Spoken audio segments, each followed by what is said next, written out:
Bienvenidos al tema número 8 del curso de instalaciones eléctricas.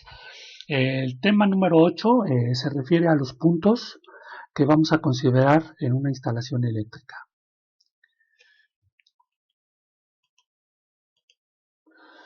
Como punto número 1 tenemos lo que es la planeación de las instalaciones eléctricas. Los objetivos de la planeación de las instalaciones eléctricas deben ser el cumplimiento de las normas vigentes, la economía y seguridad para el usuario. Entonces aquí tenemos tres puntos muy importantes dentro de lo que es la planeación: normas vigentes, la economía y sobre todo la seguridad para el usuario, ¿sí? La facilidad de instalación, la operación eficiente del circuito y la seguridad durante la instalación y operación de las líneas eléctricas. La información requerida para la planeación de la instalación eléctrica debe considerar las características de la alimentación o alimentaciones disponibles y las condiciones ambientales en las instalaciones eléctricas. Aquí en este punto es muy importante mencionar que debemos de considerar esta parte de, aquí en esta imagen tenemos lo que es la imagen de un centro de carga, o un tablero de distribución. Entonces aquí vamos a considerar la alimentación, que es esta parte de aquí, ¿sí? O podemos tener varias alimentaciones, ya sea que nosotros tengamos, a lo mejor tengamos por aquí, por este lado, tengamos otros dos tableros de distribución o centros de carga. Entonces debemos de considerar las características de estas líneas de alimentación, ¿sí? Nota: se recomienda tomar previsiones sobre futuras ampliaciones o expansiones de las instalaciones, con objeto de garantizar la seguridad en las instalaciones eléctricas. Bueno, esta pequeña notita se aplica cuando tenemos un proyecto eléctrico, algún proyecto de una instalación eléctrica. Entonces debemos de considerar estos puntos para que a futuro nuestra instalación eléctrica funcione adecuadamente. Si nosotros llegamos a agregar más equipo o más aparatos, no tengamos ningún inconveniente. Luego tenemos el punto número 2, que son las características de la alimentación o alimentaciones disponibles. Se debe tomar en cuenta el tipo de corriente, ya sea alterna o directa. En nuestro caso es corriente alterna, ¿sí? Para la instalación eléctrica a realizar, así como el número de conductores requeridos, conductores de fase, conductor neutro y el conductor de puesta a tierra, ¿sí? Luego, es importante considerar las tensiones y tolerancias. Corriente máxima admisible. La corriente máxima admisible es la corriente máxima que va a soportar nuestra instalación eléctrica. La corriente probable de cortocircuito y, sobre todo, tener en cuenta las medidas de protección en la alimentación. Las medidas de protección en la alimentación no es otra cosa más que los fusibles y los centros, y los termomagnéticos, ¿sí? Los fusibles y los termomagnéticos.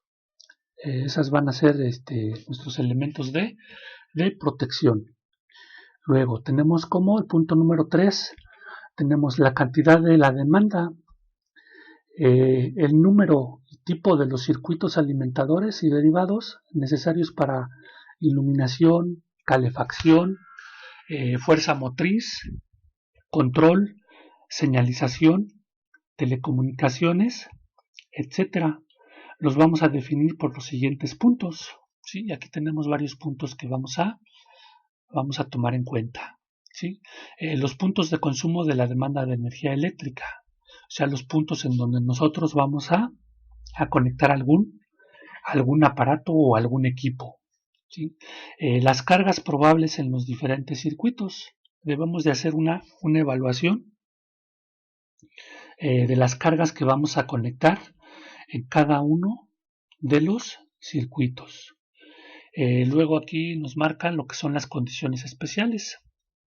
Debemos de considerar si nosotros vamos a realizar la instalación eléctrica en un área húmeda, en un área a la intemperie o en un área hacia el interior.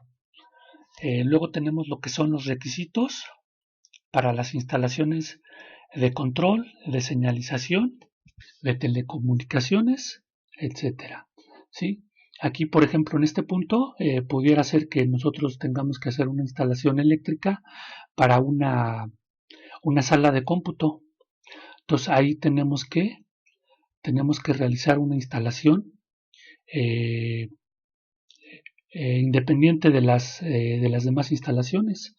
¿Para qué? Para que tengamos una instalación eléctrica funcional, ya que ahí vamos a manejar lo que son computadoras.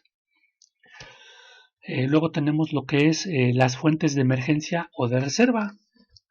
Aquí en las fuentes de emergencia o de reserva se refiere a que si nosotros vamos a tener instalado en la instalación eléctrica por ejemplo, una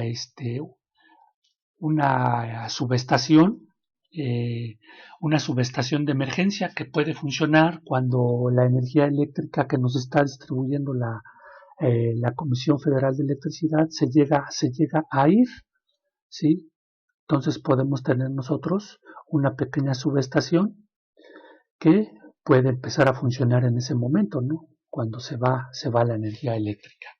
A eso se refiere este punto de fuentes de emergencia o de reserva.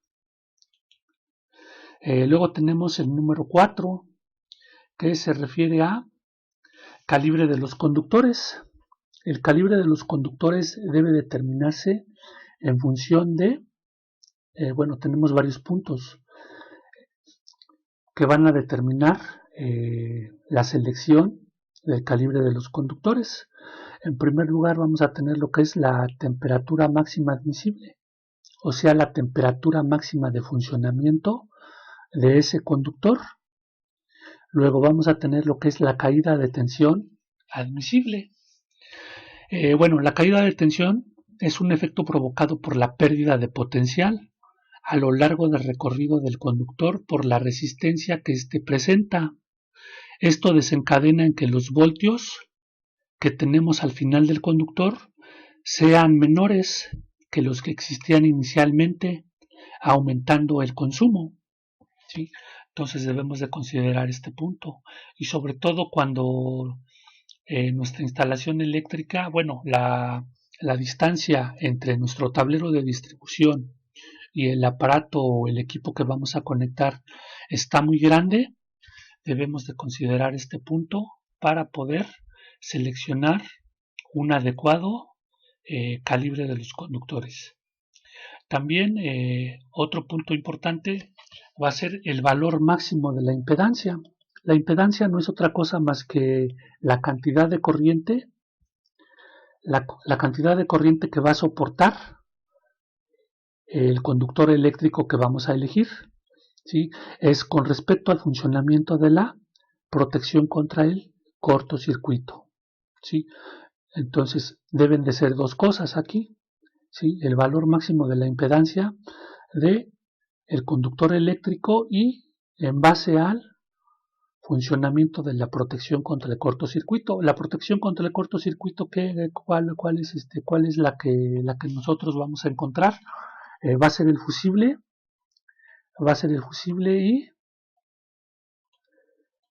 y el termomagnético, ¿sí? Esas son las dos protecciones contra cortocircuito que vamos a tener. Eso es en cuanto a el calibre de los conductores. Luego tenemos el número 5, que es el tipo de alambrado y métodos de instalación. La selección del tipo de alambrado y los métodos de instalación van a depender de varios factores.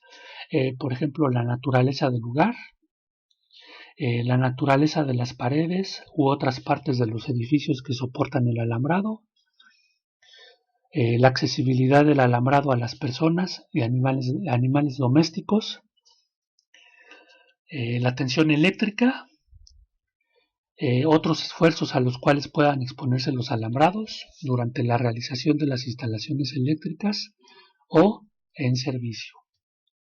¿Sí? Entonces es muy importante considerar estos puntos. ¿Para qué? Para que nosotros podamos determinar la mejor forma de poder realizar nuestra instalación eléctrica. Luego tenemos con el número 6. El número 6 son las protecciones eléctricas. Bueno, en algún video anterior ya habíamos visto las protecciones eléctricas. Las características de los equipos de protección deben determinarse con respecto a su función, la cual puede ser, por ejemplo, la protección contra los efectos de. Aquí nosotros tenemos varias funciones de las protecciones eléctricas. Entre ellas tenemos lo que es las sobrecorrientes, sobrecargas, cortocircuitos. Luego tenemos lo que es la corriente de falla tierra. Luego tenemos las sobretensiones y tenemos las bajas tensiones y ausencia de tensión. Los equipos de protección deben operar a los valores de corriente, tensión y tiempo, los cuales se adaptan a las características de los circuitos y a los peligros posibles.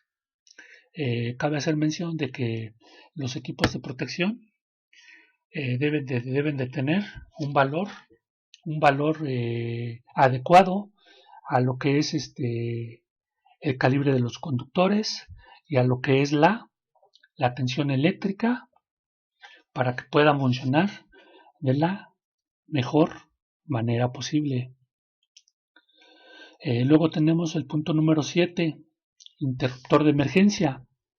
Si es necesario en caso de peligro, la interrupción inmediata de la tensión de alimentación de las fuentes de energía.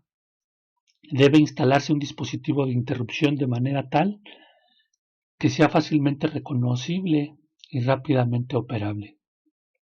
Bueno, este tipo de interruptores de emergencia pues deberíamos de tenerlos instalados en nuestras instituciones educativas, ya que en caso de alguna contingencia, por ejemplo algún temblor, pudiera ser que nosotros activáramos ese interruptor de emergencia para cortar en automático la energía eléctrica, ¿sí? Y así poder evitar a lo mejor un posible conato de incendio, ¿sí? Bueno, luego tenemos el punto número 8, dispositivos de desconexión. Deben proveerse dispositivos de desconexión para permitir desconectar de la instalación eléctrica los circuitos o los aparatos individuales con el fin de permitir el mantenimiento, la comprobación, localización de fallas y reparaciones. En este punto cabe hacer mención de que nosotros como dispositivos de desconexión en la mayoría de las veces vamos a contar con lo que son los interruptores termomagnéticos. Luego, punto número 9, prevención de las influencias mutuas. La instalación eléctrica debe estar dispuesta de tal forma que no haya influencia mutua perjudicial entre la instalación eléctrica y las instalaciones no eléctricas del edificio. ¿Sí? En este sentido, debemos de considerar que la instalación eléctrica no debe de mezclarse con instalaciones de agua, instalaciones de gas o algún otro tipo de instalación.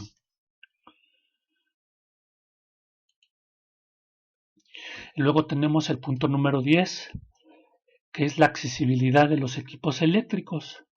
¿Sí?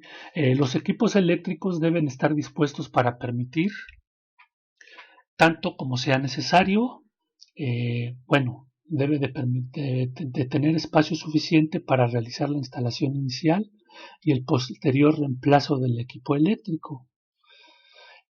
Luego debe de tener la accesibilidad para la operación, pruebas, inspección, mantenimiento y reparación.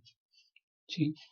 Entonces, como por ejemplo, debemos de mantener los tableros eléctricos. Aquí en la imagen estamos observando un tablero eléctrico o un centro de carga.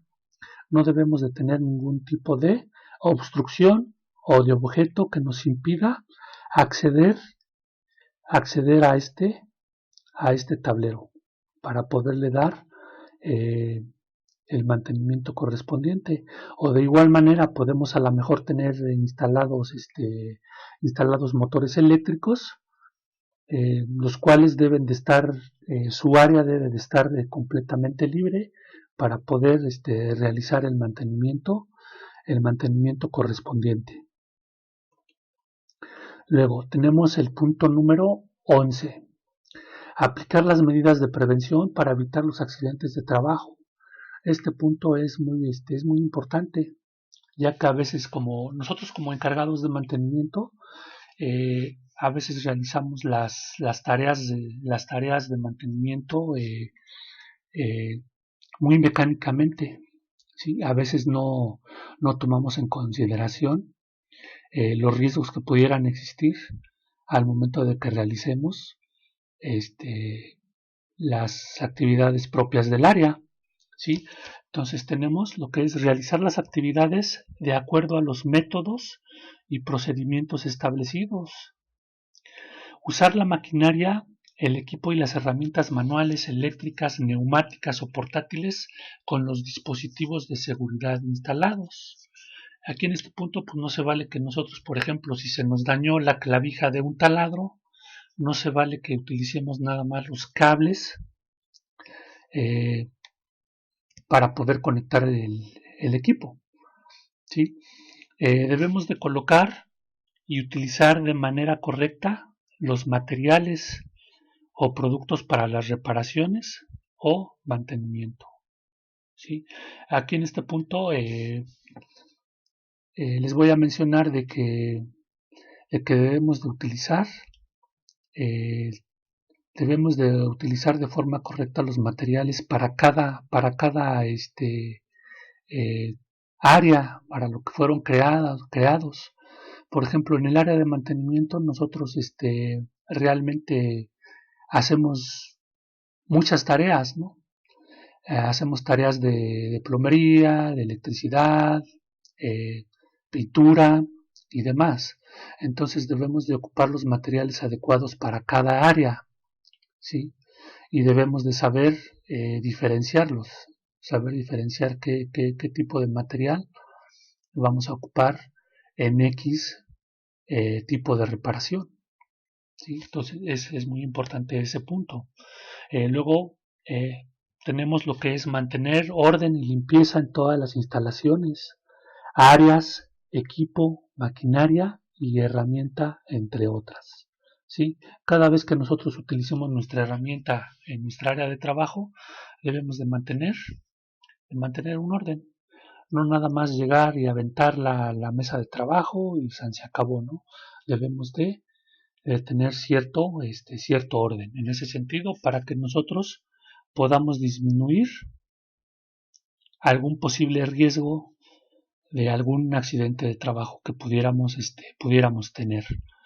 Luego tenemos utilizar siempre el equipo de protección personal, ¿sí? Es muy importante utilizar el equipo de protección personal. Recordemos que aunque la actividad que vayamos a realizar se vea muy sencilla, ¿sí? A veces tenemos la mentalidad de decir, no pasa nada, ya lo he hecho varias veces y no me pasa nada, ¿no? Debemos de utilizarlo. A veces por incomodidad no utilizamos el equipo de protección personal. Entonces debemos de utilizarlo. Luego tenemos el punto número 12. lo que es un proyecto eléctrico. Bueno, las instalaciones destinadas para la utilización de la energía eléctrica deben contar con un proyecto, planos y memorias técnico-descriptivas para facilitar la correcta reparación y mantenimiento de las mismas. Nosotros en el área de mantenimiento debemos de contar con un proyecto. A lo mejor no propiamente el proyecto, sino podemos tener planos e información técnica del equipo que está instalado en nuestras instituciones, para así poder darle el mantenimiento y la reparación de forma adecuada.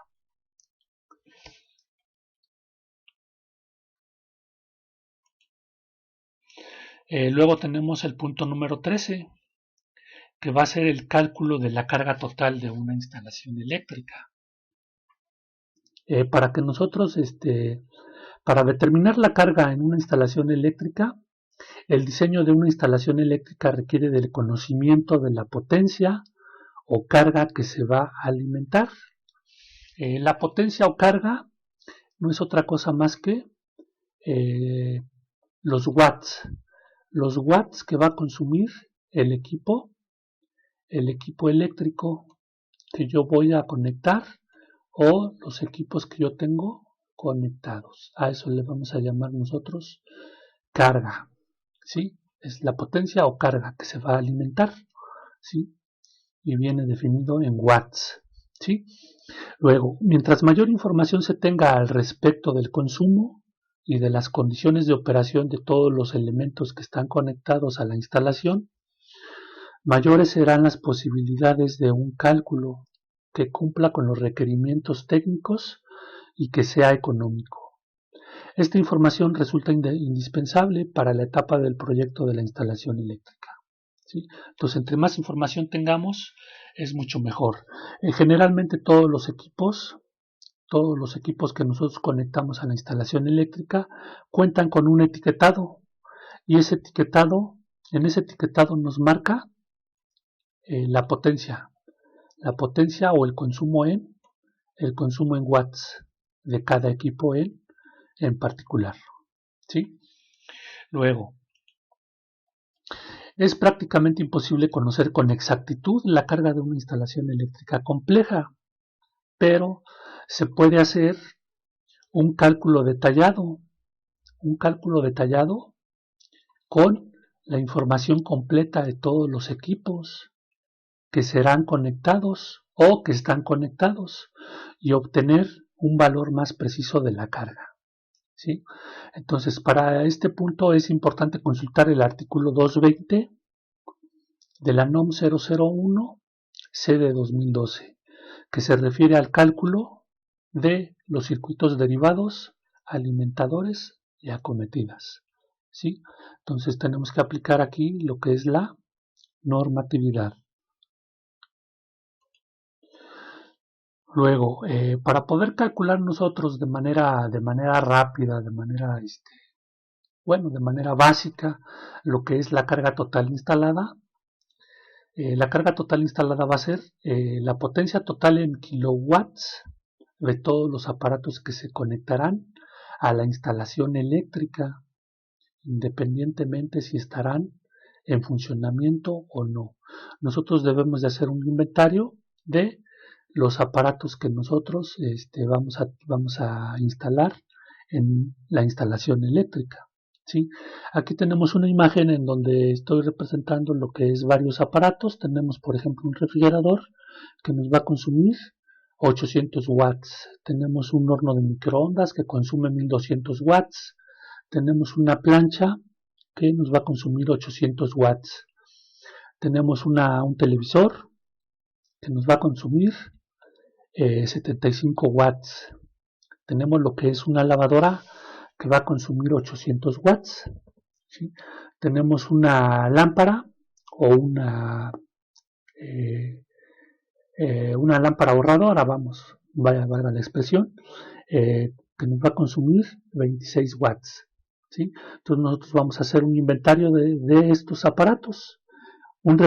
Tenemos un refrigerador que nos consume 800 watts. Tenemos un horno de microondas, tenemos una plancha, tenemos dos televisores. La suma de los dos son 150 watts. ¿Sí? Tenemos la lavadora, que es una, y tenemos la iluminación, que van a ser 10 focos de 26 watts. ¿Sí? Entonces, vamos a hacer esta suma. Esta suma, lo que está marcado con azul. ¿Sí? Que es la cantidad total de aparatos que yo voy a tener conectados a esa instalación eléctrica. ¿Sí? Y aquí tenemos el resultado de la carga total instalada. Va a ser un total de 4010 watts, que lo vamos a convertir a kilowatts. Un kilowatt son 1000 watts. ¿Sí? Entonces lo convertimos y nos queda en 4.01 kilowatts, ¿sí? De carga total instalada. ¿Sí? Esta información nos va a servir para poder realizar un contrato de verificación. El contrato de verificación se realiza, por ejemplo, cuando tenemos a lo mejor un inmueble grande, en donde nosotros vamos a solicitar que nos instalen la energía eléctrica. Entonces ellos, como requisito, la comisión nos va a pedir un contrato de verificación. ¿Sí? En este contrato de verificación ellos van a ir a verificar la carga total instalada para poder determinar si me dan el servicio o no. Luego tenemos lo que es el punto número 14, que es la carga, que es el cálculo de la carga demandada de una instalación eléctrica. La carga demandada o la demanda es la potencia total en kilowatts de todos los aparatos que pueden estar funcionando al mismo tiempo en una instalación eléctrica. ¿Sí? Y tenemos aquí la misma imagen de la diapositiva anterior, y tenemos aquí marcado en rojo los aparatos que van a estar funcionando al mismo tiempo. Tenemos lo que es el refrigerador, tenemos lo que es el horno de microondas, tenemos lo que es la plancha, tenemos aquí estamos considerando nada más una televisión, ¿sí? 75 watts, estamos considerando la lavadora y estamos considerando 6 focos, ¿sí? 6 lámparas que van a estar encendidas al mismo tiempo, ¿sí? Y hacemos esta suma y nos va a dar, la carga demandada nos va a dar 3431 watts y va a ser igual a 3.43 kilowatts, ¿sí? Y esto ya nos va a servir para el contrato de suministro, ¿sí? Entonces, es importante considerar estos valores, ¿sí? Ya que esto dependerá el tipo de contrato que yo voy a realizar en la Comisión Federal de Electricidad, ¿sí? Porque ahí me van a preguntar si quiero monofásico, si quiero servicio bifásico o si quiero el servicio trifásico, ¿sí? Entonces me van a pedir estos valores, ¿sí? Este es solo un ejemplo que estamos haciendo para que ustedes vean la forma como se debe de realizar. Luego tenemos lo que es el punto número 15, que es el cálculo de la carga total consumida de una instalación eléctrica, ¿sí? Tenemos lo que es el consumo eléctrico, ¿sí? Consumo eléctrico es la carga demandada por el tiempo de duración de dicha demanda, ¿sí? Aquí tenemos la carga demandada, que es 3.43 kilowatts, ¿sí? Pero aquí nada más es un ejemplo. Vamos a tener funcionando por 8 horas. Entonces multiplicamos la carga demandada por 8 horas y nos va a dar el valor de 27.44 kilowatts, ¿sí?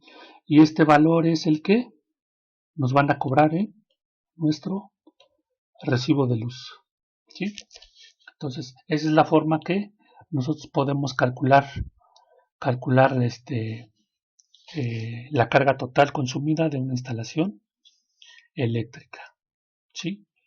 Obvio, empezando por la carga total, la carga demandada y la carga total consumida, que es esta.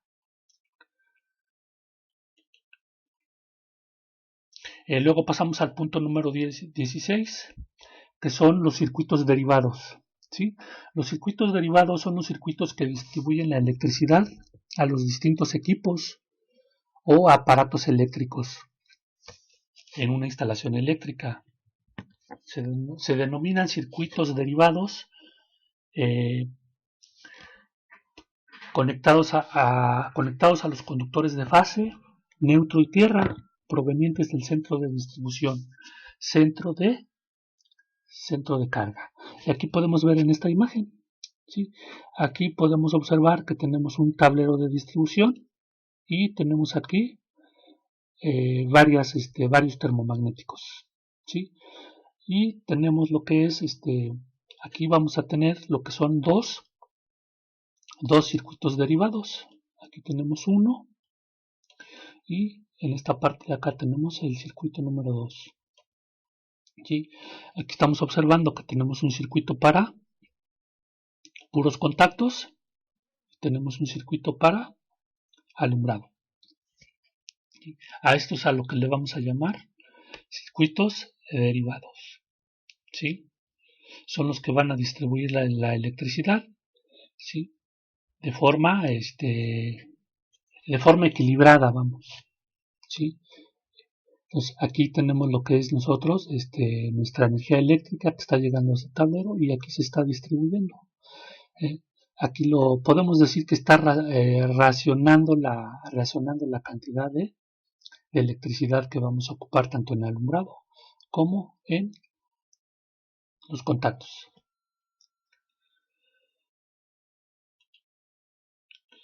Cualquier segmento de una instalación eléctrica que se extiende más allá del centro de distribución es un circuito derivado, buscando siempre tener un uso eficiente y seguro de la energía eléctrica.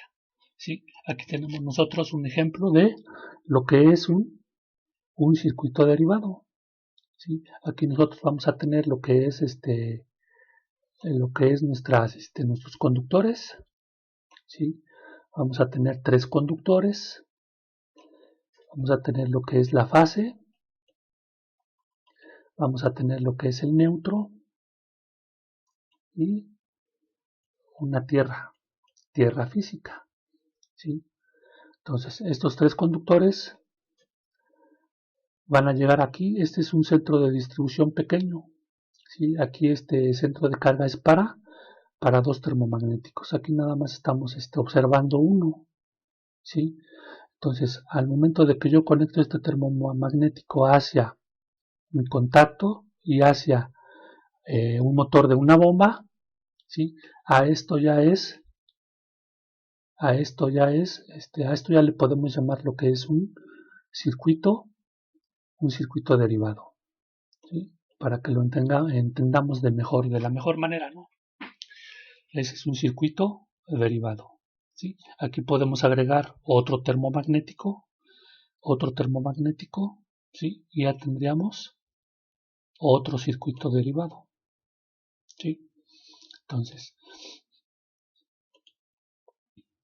el objetivo principal de los circuitos derivados es dividir la carga total conectada en diferentes circuitos derivados para que cuando ocurra una falla en un derivado no se interrumpa el servicio en los restantes circuitos.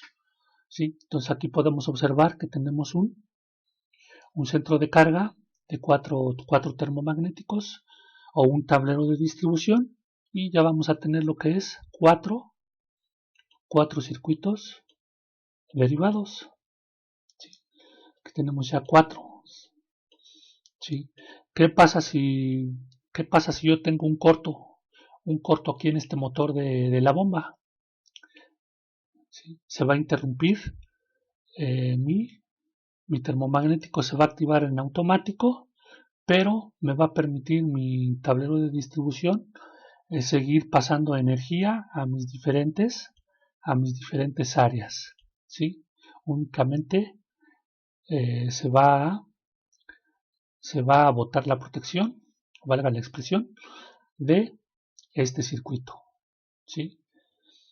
Y así sucesivamente, si yo tuviera a lo mejor una falla en la lavadora, se bota la protección de la lavadora sin interrumpir la energía de los demás aparatos que yo tengo conectados. Generalmente los circuitos derivados se protegen con interruptores termomagnéticos, cuyas calibraciones comerciales para circuitos derivados de instalaciones eléctricas son de 15, 20, 30, 40 y 50 amperes. ¿Sí? Esto ya lo habíamos checado en un tema anterior, ¿sí? Más para tenerlo presente, ¿sí? Aunque existen de mayor capacidad para aplicaciones específicas. De forma general, los circuitos derivados se clasifican de acuerdo con la capacidad o ajuste de su dispositivo de protección. Volvemos a lo mismo, ¿no? El dispositivo de protección es el termomagnético o pudiera ser que tuviéramos fusibles, ¿sí? Dispositivo de protección contra sobrecorrientes, el cual determina la capacidad nominal del circuito derivado. Generalmente se dividen en circuito para alumbrado o iluminación, circuito derivado individual, circuito derivado compartido de uso general o circuito de fuerza, que es para motores o maquinaria. Luego tenemos lo que son los circuitos derivados para alumbrado. Las normas técnicas permiten únicamente 15 o 20 amperes por circuito derivado para alimentar unidades de alumbrado, lámparas o luminarias, en el caso de las lámparas con portalámparas estándar. Los circuitos derivados de más de 20 amperes se permiten para alimentar unidades de alumbrado fijas con portalámparas de servicio pesado, ¿sí? Aquí pudiera ser que tuviéramos instaladas a lo mejor lámparas de uso urbano en donde necesitamos conectar necesitamos consumir un poquito más de 20 amperes, ¿sí? Aunque ese tipo de portalámparas de servicio pesado ya están quedando obsoletas ya en el mercado por lo que es la protección del medio ambiente, ¿no? Ya están saliendo nuevos tipos de lámparas, ¿sí? Que ahorran mucha más energía, ¿sí? Luego, tenemos que en ciertos casos se requiere determinar el número de circuitos derivados necesarios para alimentar una carga dada, ¿sí? A veces vamos a tener que determinar cuántos circuitos vamos a instalar, ¿sí? Por ejemplo, si es una instalación nueva que nos lleguen a decir a lo mejor que van a realizar se va a realizar un nuevo salón de cómputo y que a lo mejor nosotros seamos los encargados de realizar esa instalación, vamos a tener que determinar la cantidad de circuitos derivados que vamos a instalar, ¿sí? Entonces aquí tenemos que el número de circuitos que queda determinado por la carga es número de circuitos va a ser igual a la carga total en watts entre la capacidad de cada circuito en watts, ¿sí? Entonces aquí nosotros tenemos lo que es un circuito de 15 amperes va a ser igual a, vamos a multiplicar 15 amperes por 127, que es el valor del voltaje. Este es el valor de el voltaje, ¿sí? Y nos va a dar un valor de 1905 watts, ¿sí? Entonces esta es la capacidad de cada circuito. Si yo tuviera un termomagnético de 15 amperes, si yo tengo un termomagnético de 15 amperes, me va a soportar 1905 watts. Si yo tuviera un termomagnético de 20 amperes, me va a soportar 2540 watts. Y si yo tuviera un termomagnético de 30 amperes, me va a soportar 3810 watts. ¿Sí? Entonces, para que nosotros podamos determinar el número de circuitos, vamos a pasar al siguiente ejemplo. En este ejemplo nos dice calcular el número de circuitos derivados de 15 amperes para alimentar una carga de alumbrado de 8000 watts a 127 volts. Entonces, ¿qué es lo que vamos a hacer? Como a 15 amperes y 127 volts la capacidad por circuito derivado es de 1905 watts, ya lo habíamos visto en la diapositiva anterior. El número de circuitos va a ser, entonces vamos a tener que esta es la carga del alumbrado, que es 8000 watts, lo vamos a dividir entre 1905 y nos va a dar un resultado de 4.2, ¿sí?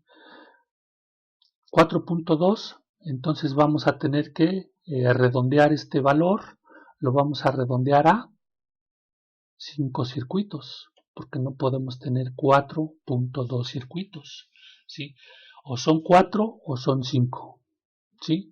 Entonces tienen que ser 5 para que me pueda dar la la corriente necesaria para poder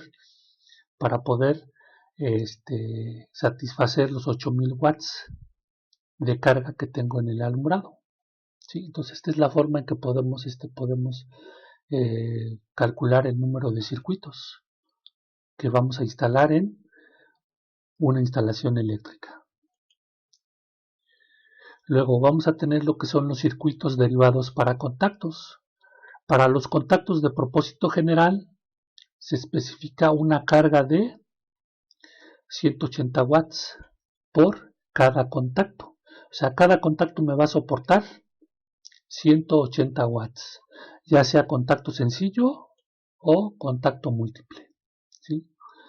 Cuando la carga es continua, los valores calculados se deben incrementar 25%. Una carga continua es cuando nosotros tenemos un aparato conectado siempre, que está funcionando siempre. Por ejemplo, pudiera ser un refrigerador, ¿sí? En ese caso tenemos que aumentarle un 25%, ¿sí? Con esto se asegura que no exceda al 80% de la capacidad del circuito, ¿sí? Luego tenemos lo que es el método de cálculo del valor de la carga, que va a ser 180 watts por contacto o el valor real de la carga, si se conoce, más el 25% si es continua, ¿sí? Luego vamos a tener lo que es la capacidad del circuito derivado. Puede ser de 15 o 20 amperes por circuito.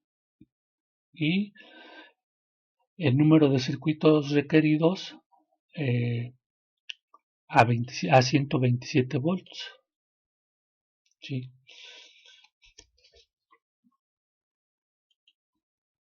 Luego, tenemos lo que son las áreas de multicontactos. ¿Sí? Tenemos lo que es el método de cálculo del valor de la carga.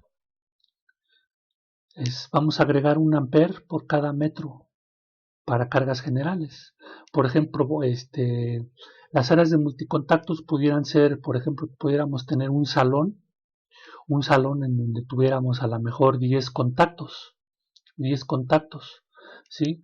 Entonces podemos nosotros aumentar 1 amper por cada metro en cada contacto extra que vamos a conectar, ¿sí? Por ejemplo, si nosotros tenemos un contacto, ¿sí? Y vamos a colocar adelante de él otros 3 contactos. Entonces, por cada metro que exista de distancia entre un contacto y otro, vamos a agregar un amper, 1 amper por cada metro, ¿sí? Para obtener lo que es lo que es la carga máxima de este circuito, ¿sí? Entonces, la capacidad del circuito derivado va a ser de 15 o 20 amperes por circuito, ¿sí? Yo no puedo agregar una capacidad mayor por circuito, ¿sí? Debe de ser de 15 o 20 amperes en el caso de que tuviéramos contactos. Y en caso de que nosotros tuviéramos contactos de uso individual o que tengamos que conectar a lo mejor algún motor, ahí ya no vamos a utilizar contactos, ahí ya tenemos que conectar de forma directa el motor hasta nuestro tablero de distribución con nuestro elemento de protección, ¿sí? Que ya pudiera ser arriba de 20 amperes. ¿Sí? Aquí tenemos una tablita en donde nos indica la carga máxima conectada a un contacto por medio de un cordón y clavija. ¿Sí? Entonces tenemos lo que es la capacidad nominal del circuito, si es de 15 o de 20 amperes, ¿sí? La capacidad del contacto va a ser de 15 y la carga máxima que me va a soportar ese contacto va a ser 12. ¿Sí? Si nosotros tenemos un contacto que me va a soportar 20 amperes, la carga máxima que yo le puedo conectar son 16 amperes.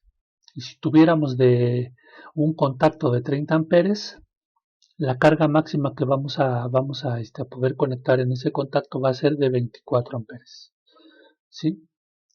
Entonces hay una gran diferencia, ¿no? Hay una diferencia de 30 a 24 amperes. Entonces esa es la tolerancia que tenemos para que nuestro elemento de protección se pueda trabajar eficazmente.